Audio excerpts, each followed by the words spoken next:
Alors, partie suivante.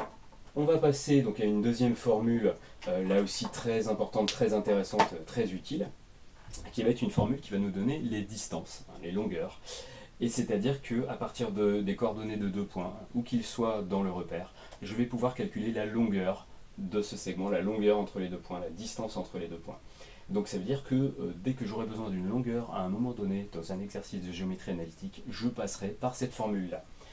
Alors, ça nous amène à la partie suivante, donc grand 6, distance entre 2 points.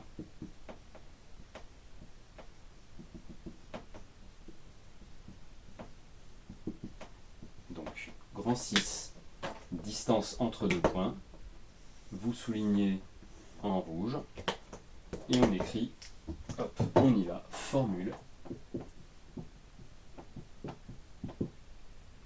Donc, de la même manière, on va souligner en rouge, c'est une formule à connaître par cœur.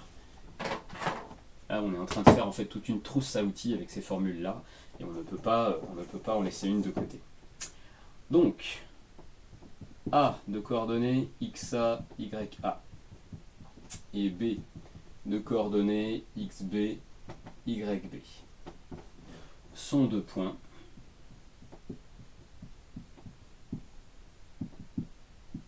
dans un repère OIJ, dans un repère OIJ, et là par contre on va rajouter une condition supplémentaire. La plupart de nos formules fonctionnent dans n'importe quel type de repère, les repères orthonormés, les repères orthogonaux, on en avait déjà parlé, même les repères quelconques, ceux qui sont complètement biscornus, là, un petit peu tordus. Celle-ci par contre ne fonctionnera que dans les repères orthonormés, c'est obligatoire. Donc on note bien en rouge, orthonormé. Un petit rappel, un repère orthonormé, c'est qu'on a notre angle droit et on a surtout la même graduation pour les abscisses et les ordonnées. Donc c'est-à-dire c'est le repère que moi j'ai utilisé dans les exemples précédents, c'est celui qu'on utilise la plupart du temps. Mais vous verrez que dans certains exercices on n'aura pas de repère orthonormé. Et donc à ce moment-là, si vous n'avez pas la même graduation, ou si vous n'avez pas votre angle droit, eh bien vous ne pourrez pas utiliser cette formule. Ne vous inquiétez pas, dans ce genre d'exercice-là, en fait, on n'en aura pas franchement besoin. Bien. Donc, en rouge, AB égale. Donc là, on parle bien, il n'y a pas de notation, donc ça veut dire que c'est bien la longueur AB, la distance entre A et B. Donc, on laisse un petit peu de place, on ouvre une parenthèse. XB moins XA au carré, plus, on ouvre une autre parenthèse, YB moins YA au carré, et le tout sous une grande racine carrée. Donc cette formule-là, également à connaître par cœur. Et elle nous donne la longueur AB. Alors, je sais qu'au premier abord, elle peut sembler un peu rebutante à cette formule-là, il y a plusieurs symboles, il y a d'ailleurs une racine carrée, un carré. Au passage, je vous rappelle qu'il y a un plus en plein milieu, c'est bien pour ça que du coup on ne peut pas simplifier la racine et le carré. Si j'avais eu un multiplié, j'aurais pu les simplifier, d'ailleurs je ne les aurais carrément pas écrites. Donc si elles sont écrites toutes les deux, la racine et le carré, c'est bien qu'elles ne se simplifient pas, il faut tout écrire. Bien, alors, c'est vrai que ça ressemble un petit peu rebutant, elle est à connaître par cœur, mais en fait, elle vient de quelque chose que vous connaissez déjà, et visuellement, on peut tout à fait comprendre d'où vient cette formule. Je vous laisse observer rapidement cette forme-là, générale. Je vous ferai remarquer au passage que finalement, on a quelque chose au carré, plus quelque chose au carré, et on termine par une racine carrée de tout ça. Ça devrait vous rappeler un petit quelque chose que vous faisiez déjà en géométrie. Donc je vous laisse là aussi chercher. Voilà, on est en train de rechercher, on réfléchit, et ça y est, ça a dû faire tilt. Quand on fait un carré plus un autre carré, et qu'on fait une racine carrée sur tout ça, bah, je vous signale qu'en fait c'est le théorème de Pythagore. En fait cette formule, c'est le théorème de Pythagore, mais qui a été réécrit. Alors, pourquoi le théorème de Pythagore? Dans un petit schéma, ça va être très très simple à voir. Donc juste en dessous, vous faites schéma, c'est juste pour représenter cette formule, montrer d'où elle vient. Schéma.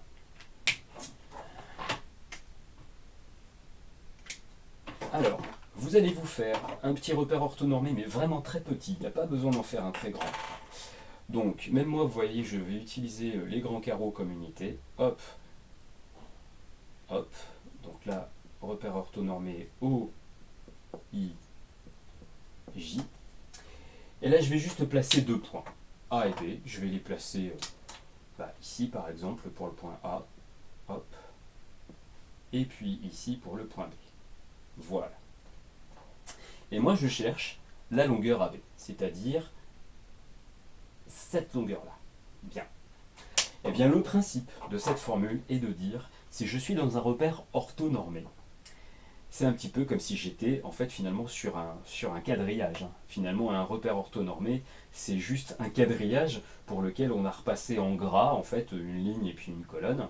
Et puis on va dire qu'on va compter à partir de cette ligne et de cette colonne. Mais finalement, à chaque fois que vous avez un repère, vous avez une idée de quadrillage derrière. Donc là, on peut visualiser les carreaux en bleu qui sont là et se dire, avec ce segment AB, finalement, je pourrais compléter un petit schéma en disant ce segment AB, eh bien ça pourrait être l'hypoténuse d'un petit triangle rectangle qui serait comme ceci.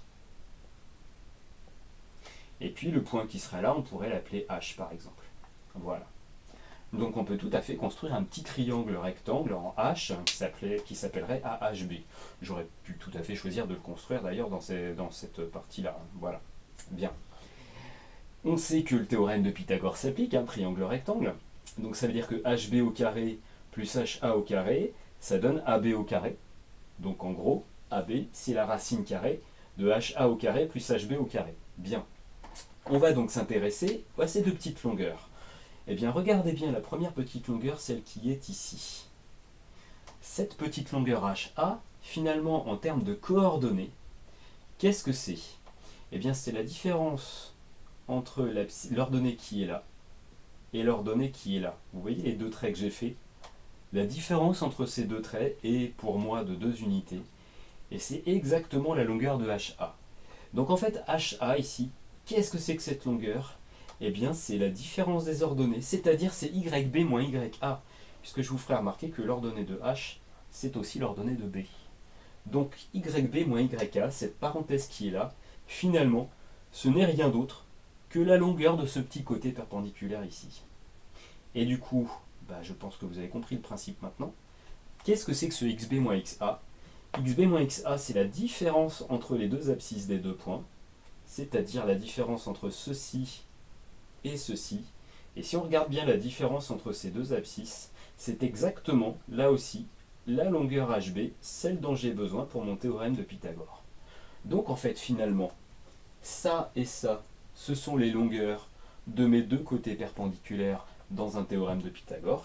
Donc je peux les mettre au carré, les additionner, et faire une grande racine carrée sur tout ça, ça me donnera mon hypoténuse.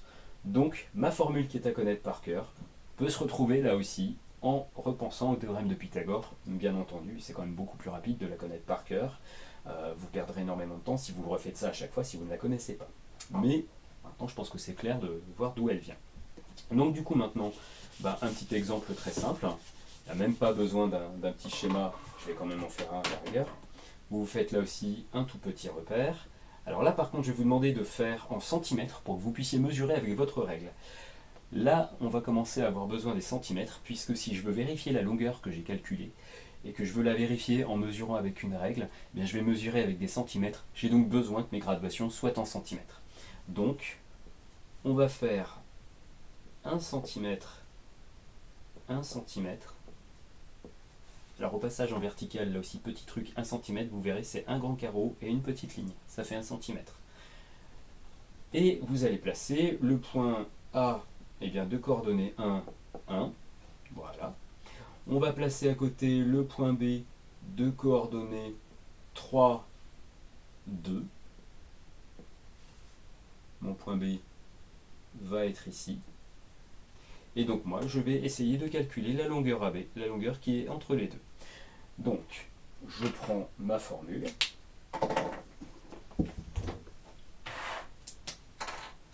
Donc, hop, exemple. A de coordonnées 1, 1, B de coordonnées 3, 2. Voilà. Donc, je fais ma formule.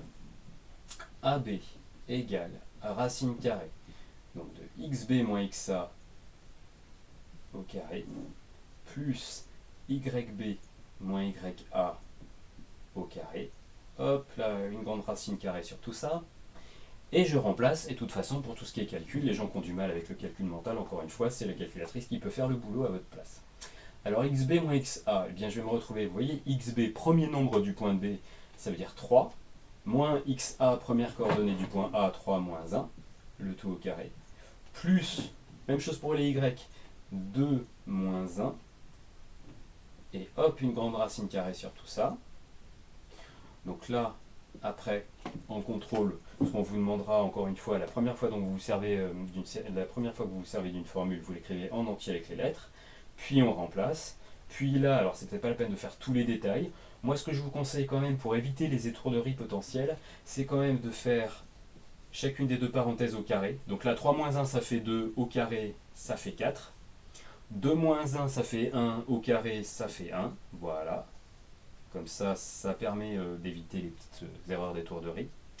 Et racine de 4 plus 1, ça fait racine de 5.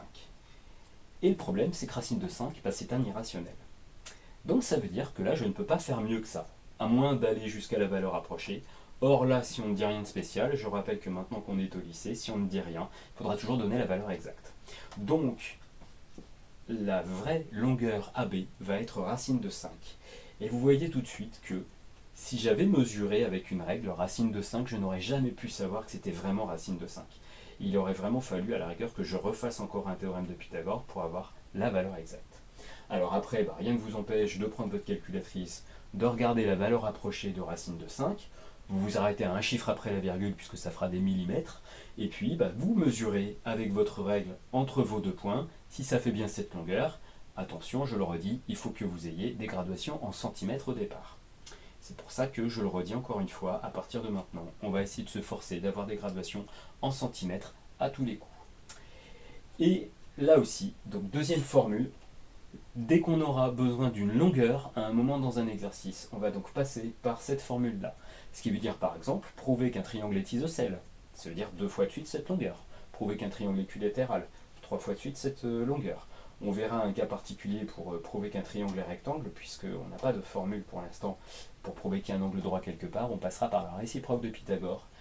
Et pour avoir la réciproque de Pythagore, on a besoin des 3 longueurs du triangle. Donc ça veut dire qu'il faudra faire 3 fois de suite cette formule-là, puis une réciproque de Pythagore. On y viendra en temps voulu dans des exercices. Mais voilà, dès que j'ai besoin d'une longueur dans un exercice, il faut que je pense à ceci. Et c'est tout pour cette semaine avec ces deux formules-là. On verra les formules suivantes, donc la semaine d'après en classe. A bientôt!